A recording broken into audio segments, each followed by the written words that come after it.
Hello viewers, welcome back on my YouTube channel Bliss Ed Learning by Nisha. Today we are going to learn about demonetization, and this topic is very important from your exam point of view.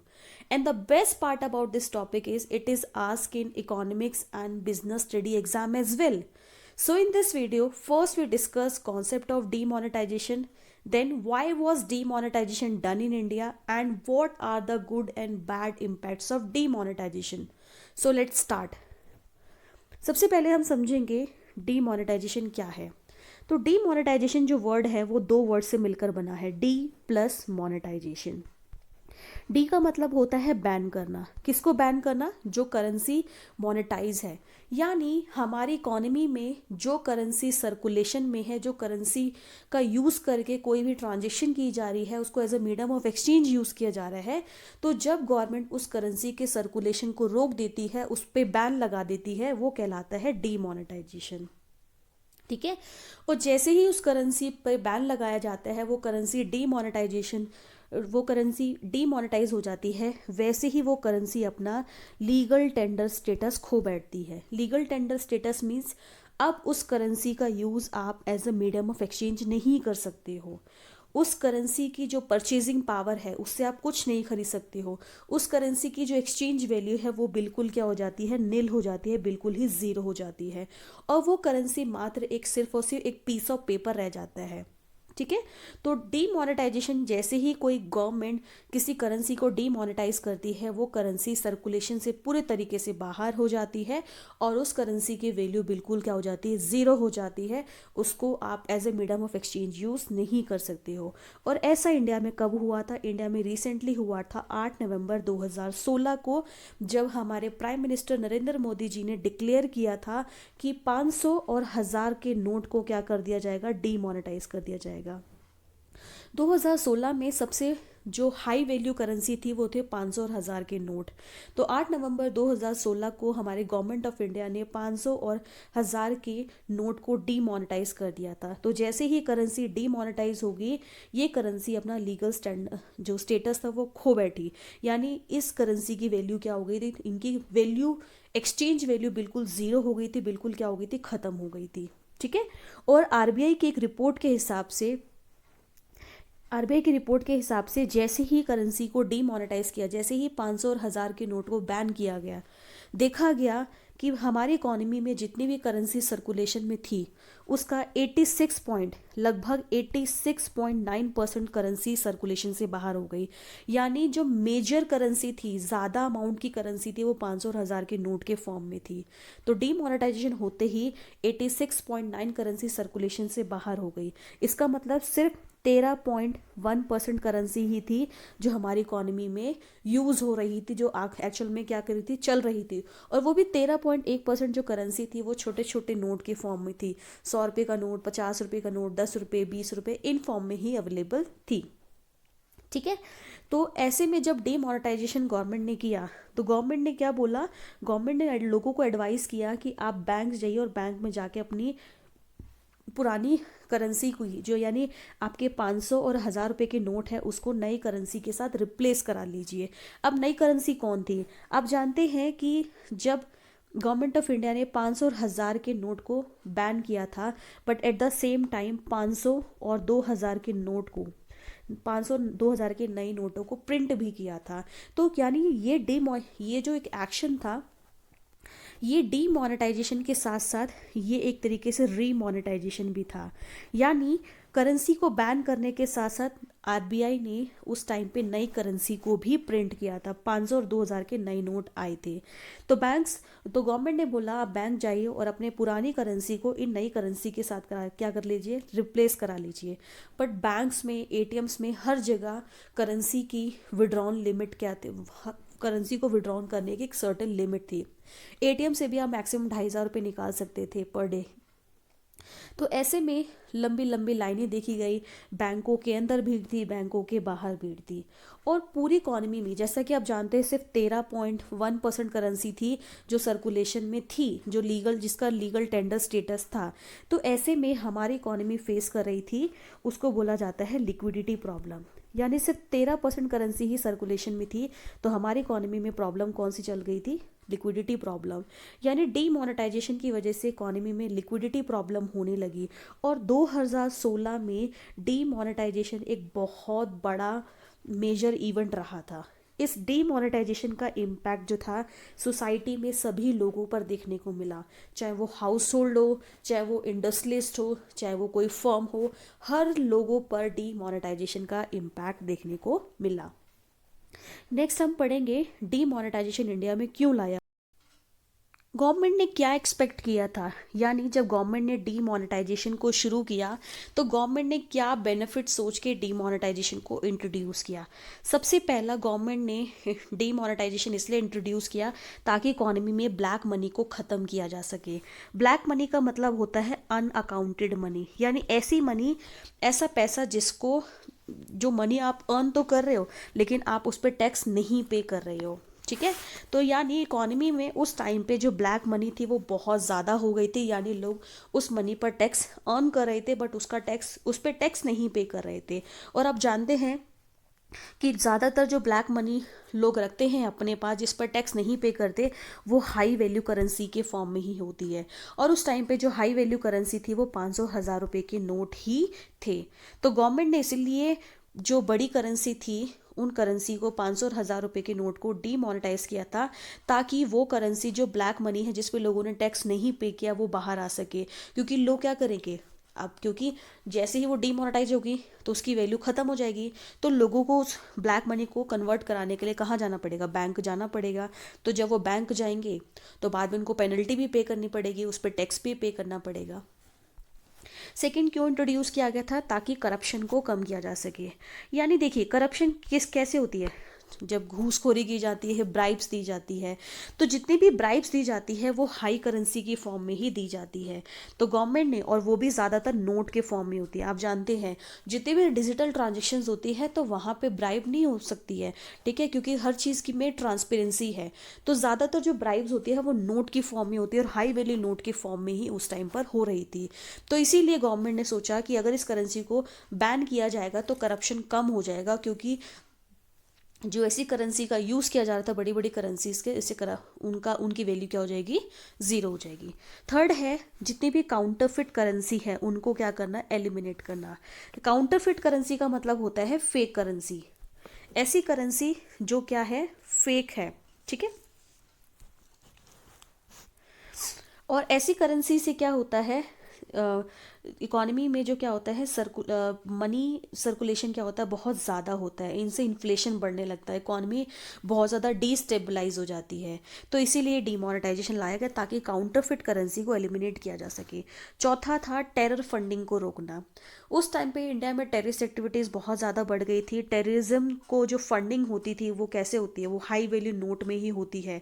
यानी terrorist को बढ़ावा देने के लिए जिनको payment की जाती थी वो हाई वैल्यू नोट में की जा रही थी, साथ साथ उनको हिडन सोर्सेज से जो ट्रांसफ़र किया जाता है वो आप देखते हैं नोट की फॉर्म में होता है या हाई वैल्यू करेंसी के फॉर्म में होता है। उस टाइम पे इंडिया में बहुत ज़्यादा टेररिज्म बढ़ गया था, उसको रोकने के लिए भी डीमोनेटाइजेशन लाया गया था। नेक्स्ट है, मनी लॉन्ड्रिंग को रोकने के लिए लाया गया था। मनी लॉन्ड्रिंग का मतलब होता है कि जब हमारी कंट्री से चोरी छुपके हिडन तरीके से क्या करा जाता है, फंड हमारी कंट्री से अलग अलग जगह पे क्या होता है? ट्रांसफ़र होता है। ठीक है, तो ये हिडन तरीके से जो पैसा जो है वो दूसरी कंट्रीज़ में जा रहा था वो कैश के फॉर्म में ही ज़्यादा जा रहा था। और और हिडन तरीके से पैसा पहुंचाने के लिए हाई वैल्यू करेंसी के थ्रू पहुंचाना क्या होता था? आसान होता था, और ये बहुत ज़्यादा चीज़ चल रही थी।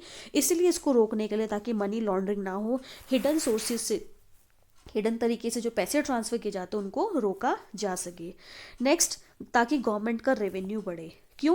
क्योंकि गवर्नमेंट, इंडिया में ब्लैक मनी बहुत ज़्यादा हो गई थी जिस पे लोग टैक्स नहीं पे कर रहे थे। तो जब गवर्नमेंट को लोग टैक्स नहीं पे करेंगे तो गवर्नमेंट का रेवेन्यू क्या होगा? कम होगा। तो ऐसे में जब उन करेंसीज को डीमोनेटाइज किया गया तो उनकी वैल्यू ज़ीरो हो गई। फिर लोग बैंक गए, लोग बैंक जाएंगे तो उस ब्लैक मनी को वाइट कराएंगे, और वाइट कराएंगे तो उस पर पेनल्टी पे करेंगे, साथ में उस पर टैक्स पे करेंगे। तो ऐसे में क्या होगा? गवर्नमेंट का रेवेन्यू बढ़ जाएगा। नेक्स्ट, इसीलिए गवर्नमेंट ने इंट्रोड्यूस किया ताकि फाइनेंशियल इंक्लूजन हो, यानी इकोनॉमी में सबको एक साथ लेकर चला जा सके, यानी फाइनेंशियली सबको शामिल किया जा सके। देखिए पहले के टाइम पे जो रिच हैं, रिच तो बैंक से कनेक्टेड है, लेकिन जो पुअर क्लास थे उनको बैंक की नॉलेज नहीं होती थी, वो बैंक्स में अपने अकाउंट नहीं खुलवाते थे या सेविंग्स नहीं करते थे, वो सारी चीज़ें थी। तो आप जानते हैं कि 2014 में ही प्रधानमंत्री द्वारा जन धन अकाउंट खोला गया था, लेकिन अकाउंट तो खोल दिया गया, लेकिन उसमें किसी भी तरीके की ट्रांजेक्शन्स नहीं हो रही थी, ठीक है। तो ऐसे में जब डीमोनेटाइजेशन हुआ, वो करेंसी बैन हो गई, तो पुअर पीपल ने भी जाकर क्या करा, उस पैसे को बैंक्स में जाके डिपॉजिट कराया, और इससे क्या हुआ, जो उनके जन धन अकाउंट थे उनमें पैसा आया। यानी अब जो पुअर लोग थे वो भी क्या करने लगे, बैंक जाके पैसे को डिपॉजिट करने लगे, बैंक से जाके लोन लेने लगे। तो गवर्नमेंट ने इसलिए इंट्रोड्यूस किया था ताकि फाइनेंशियली सबको एक साथ इंक्लूड किया जा सके, गरीब लोग भी बैंक के साथ जुड़े, जो फैसिलिटीज़ है उनको यूज़ करें। And the next most important जो रीज़न था वो था हमारी इकोनॉमी को कैशलेस बनाया जा सके।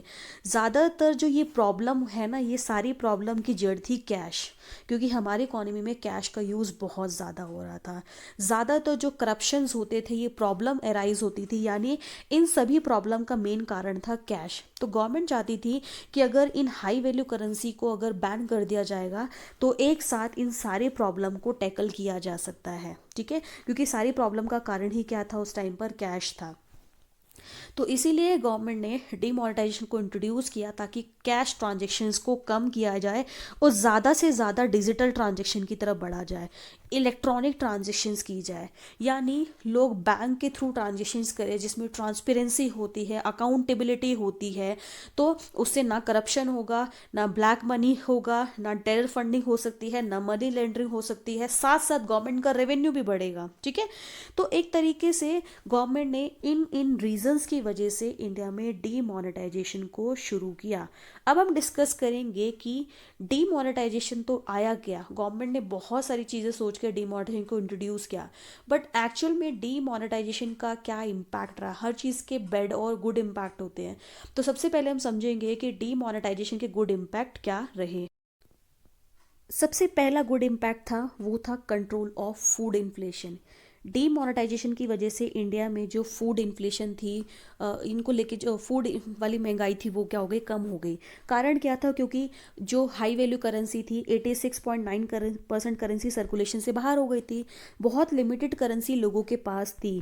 तो इस वजह से लोग कम डिमांड कर पा रहे थे। जब डिमांड कम हुआ, प्राइस कम हुआ, तो इकोनॉमी में इन्फ्लेशन भी कम आ गया। तो पहला इम्पैक्ट अच्छा ये देखने को मिला था कि डीमोनेटाइजेशन होने की वजह से हमारी इकोनॉमी में इन्फ्लेशन क्या हो गया था, कंट्रोल हो गया था। सेकेंड फायदा क्या रहा, जितनी भी फेक करेंसी थी, काउंटरफिट करेंसी थी, वो अपने आप बाहर आ गई। देखिए जैसे ही 500 और 1000 के नोट, बहुत सारे उस टाइम पे फेक करेंसीज बना दिए गए थे, उनकी डुप्लीकेट्स बना दिए गए थे। तो उसको तो ले जाकर भी आप आरबीआई से नहीं करवा सकते हो, वैसे भी आप पकड़े जाओगे। तो जितनी भी फेक करेंसीज थी, जो 500 और 1000 की फेक करेंसी बनाई थी, वो सब क्या हो गई, मार्केट से अपने आप बाहर हो गई। थर्ड फायदा क्या हुआ कि कैश डिपॉजिट बढ़ गया, यानी लोगों ने क्या करा, जो पैसा उन्होंने ब्लैक मनी के फॉर्म में घरों में रखा था, जिस पे वो टैक्स नहीं पे कर रहे थे लोग, क्योंकि वो वेस्ट हो जाता, लोगों ने क्या करा, बैंक्स में जाकर उनको डिपॉजिट करा। तो बैंक्स में जाके क्या हो गया, कैश बढ़ा। फोर्थ हो गया, जितनी भी हवाला ट्रांजेक्शन्स होती है, यानी वो ट्रांजेक्शन जो हिडन तरीके से की जाते हैं, जहाँ पे चोरी छिपके तरीके से, हिडन तरीके से पैसा ट्रांसफ़र किया जाता है, वो सारी ट्रांजेक्शन पे क्या हो गया, कंट्रोल हो गया। क्योंकि करेंसी नहीं थी, जो करेंसी चल रही थी वो ऑलरेडी डीमोनेटाइज हो गई थी। तो ये सारी जो ट्रांजेक्शन्स थी, हवाला ट्रांजेक्शन, हिडन सोर्सेज वाली, वो सब क्या हो गई, कंट्रोल हो गई।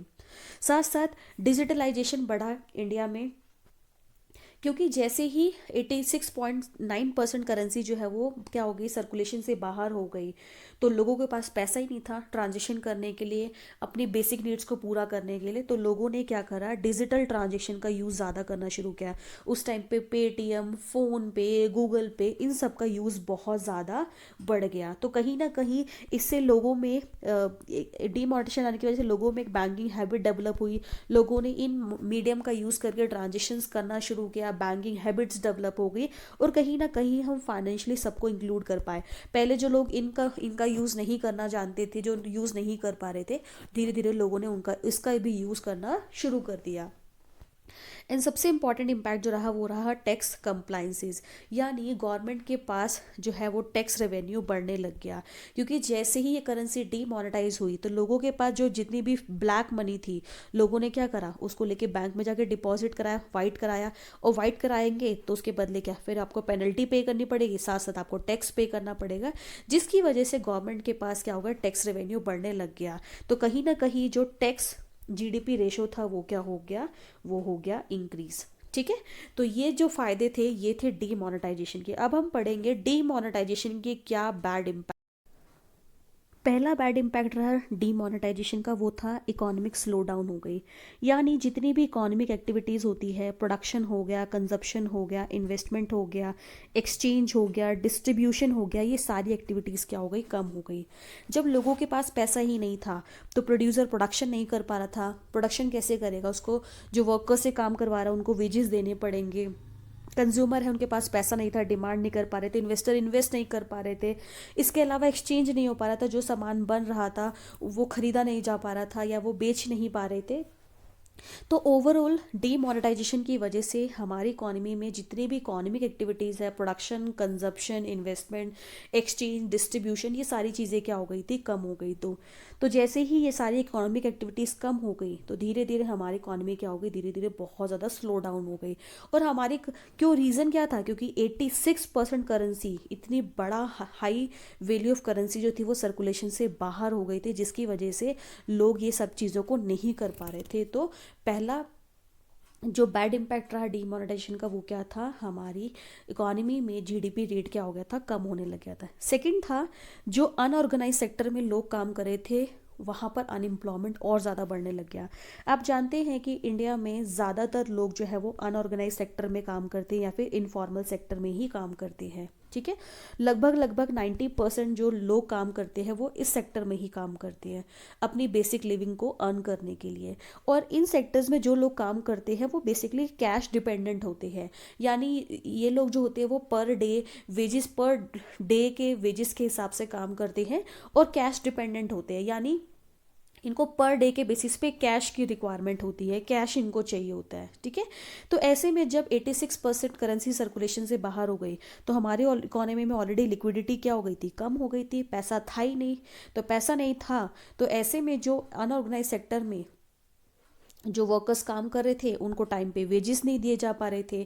ठीक है, प्रोड्यूसर जो है वो प्रोडक्शन नहीं कर पा रहा था, प्रोडक्शन करने के लिए उसको क्या चाहिए, इनपुट चाहिए, इनपुट खरीदने के लिए उसको क्या चाहिए, पैसा चाहिए, तो वो सब चीज़ें नहीं हो पा रही थी। यानी इन शॉर्ट डीमोनेटाइजेशन की वजह से जो प्रोडक्शन एक्टिविटी थी वो भी क्या हो गई, कम हो गई, और जिस वजह से अनऑर्गेनाइज सेक्टर में जो लोग काम कर रहे थे वो और ज़्यादा क्या हो गए, अनएम्प्लॉयड होना शुरू हो गए। यानी डीमोनेटाइजेशन के पहले दिन से ही लोग जो है बेरोजगार होना शुरू हो गए थे अनऑर्गेनाइज सेक्टर के अंडर। तो ये बैड इम्पैक्ट था डीमोनेटाइजेशन का। थर्ड रहा कि इंडिया में जो जीडीपी ग्रोथ रेट थी वो कम होने लगी। देखिए, जितनी ज़्यादा इकोनॉमिक एक्टिविटी क्या होगी, कम होगी, तो जैसे ही इकोनॉमिक एक्टिविटी क्या होगी, कम होगी। इकोनॉमिक एक्टिविटी क्यों कम हो रही है, क्योंकि इकोनॉमी में पैसा क्या है, कम है। तो इकोनॉमिक एक्टिविटी कम होगी तो इकोनॉमी में जीडीपी भी क्या होगी, कम होगी।